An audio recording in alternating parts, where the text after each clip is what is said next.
after traveling 1.3 million miles, Orion knows there's no place like home. When it's time to return to Earth, there are some key steps that must happen. Orion will attempt the first skip entry ever for a human-rated spacecraft. The maneuver is like a thrown stone, skipping the surface of a pond before sinking.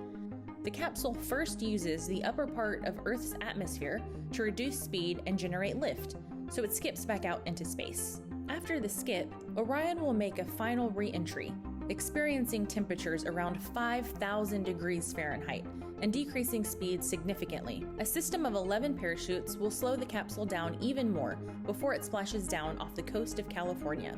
There, teams from the US Navy and NASA will inspect the capsule for hazards before it is lifted onto the recovery ship for the journey back to land. What other things about Artemis 1 are you curious about? Let us know using the hashtag Artemis. A series of 11 parachutes will be deployed in sequential fashion. A very dramatic return to Earth lying ahead for the Orion spacecraft.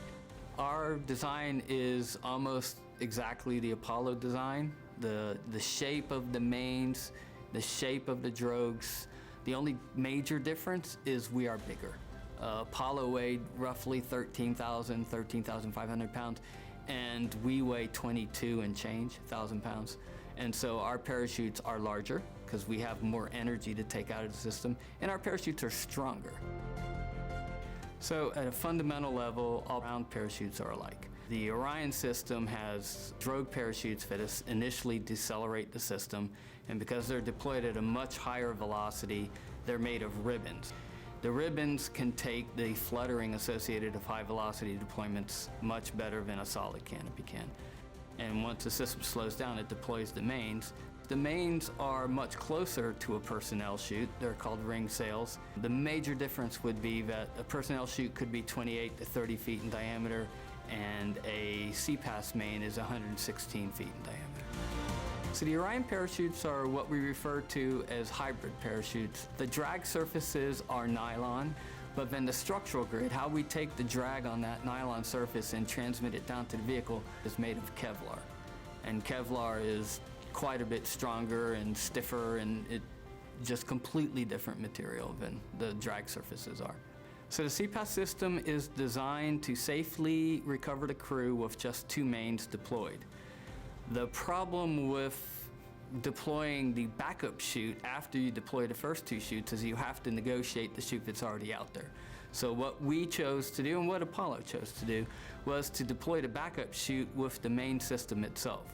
And as a result, we get a much softer landing when all the parachutes work properly. But both systems were designed to land with just 2 main parachutes functioning. When we did the pad abort test at White Sands, I was quite scared. But I wasn't scared for our system. I was scared for the repositioning after the rockets took off the capsule and repositioned it. It was perfect. That thing reoriented like it was on rails.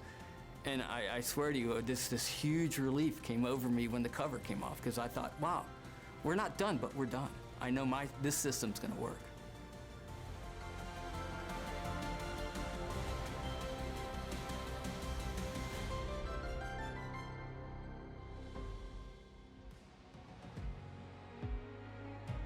Tune in to NASA TV for the next live mission update.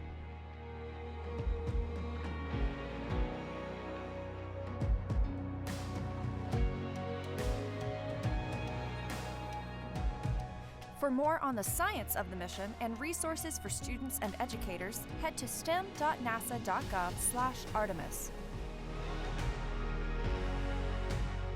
Follow the mission online on Facebook, Instagram, and Twitter.